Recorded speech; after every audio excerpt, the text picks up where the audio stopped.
இந்த காணொளிய பார்க்கறதுக்கு முன்னாடி தமிழ் ஜனம் யூடியூப் சேனலை சப்ஸ்கிரைப் பண்ணாம நீங்க பார்த்துட்டு இருந்தீங்கன்னா கண்டிப்பா சப்ஸ்கிரைப் பண்ணிட்டு நீங்க பாருங்க. சீரும் போர் விமானங்கள், சீரிப்பாயும் ஏவுகணைகள், இலக்குகளை தெறிக்க விடும் திறன் என எல்லையை பாதுகாக்க கர்ஜிக்கும் சிங்கங்களாக அனைத்தையும் ஒருங்கே பெற்றுள்ளது இந்திய விமானப்படை. இந்தியாவின் இதயமாக விளங்கும் விமானப்படை ஒவ்வொரு நொடியும் எல்லையை பாதுகாக்கும் பணியில் ஈடுபட்டு வருவதோடு பேரிடர் காலங்களில் மீட்பு மற்றும் நிவாரணம் என்ற தலையாய பணியையும் சிரம் மேற்கொண்டு செய்து வருகிறது. அதனை விவரிக்கும் வகையில் வீடியோ ஒன்று வெளியிடப்பட்டுள்ளது.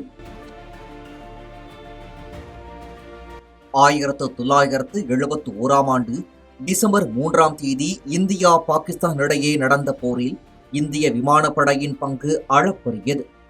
தரைப்படை, கடற்படை, விமானப்படை என்ற மும்முனை தாக்குதல்களை எதிர்கொள்ள முடியாமல் பாகிஸ்தான் ஓட்டம் பிடிக்க 13 நாட்களிலேயே இந்த போர் முடிவுக்கு வந்தது.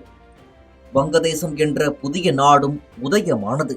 ஆபரேஷன் விஜய் என்ற பெயரில் நடத்தப்பட்ட கார்கில் போரில் இந்திய போர் விமானங்கள் வான்வழியாக நடத்திய தாக்குதல்கள் பாகிஸ்தானை வீழ்த்த முக்கிய காரணியாக இருந்தது.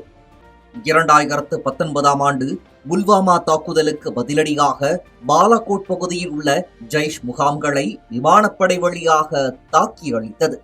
இதில் 300 தீவிரவாதிகளை கொன்று குவித்த இந்திய விமானப்படை புல்வாமா தாக்குதலுக்கு பழி தீர்த்தது. அதற்கு பிறகு ஆபரேஷன் சிந்தூர் என்ற பெயரில் இந்திய ராணுவம் பாகிஸ்தான் ஆக்கிரமிப்பு காஷ்மீரிலும் பாகிஸ்தானிலும் தாக்குதல் நடத்தியது.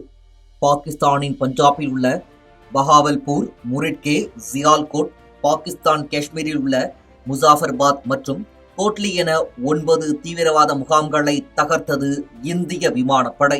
அது மட்டுமல்லாமல் வெள்ளம், புயல் போன்ற இயற்கை பேரழிவு காலங்களில் விமானப்படை முன்வந்து உதவுகிறது.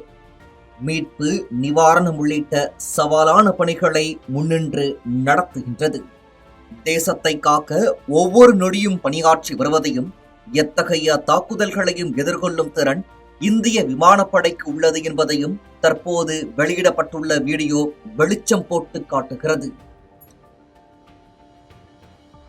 இது மாதிரி பல சுவாரஸ்யமான தகவல்களை பார்க்கணும்னா தமிழ் ஜனம் யூடியூப் சேனலை சப்ஸ்கிரைப் பண்ணுங்க. ஜனங்களின் குரல் கருத்து கணிப்பில் பங்கேற்க முடியாதவர்கள் QR கோட் அல்லது லிங்கை பயன்படுத்தி இணையம் வாயிலாகவும் கருத்து கணிப்பில் பங்கேற்கலாம். இன்றே உங்கள் கருத்தை பதிவு செய்யுங்கள்.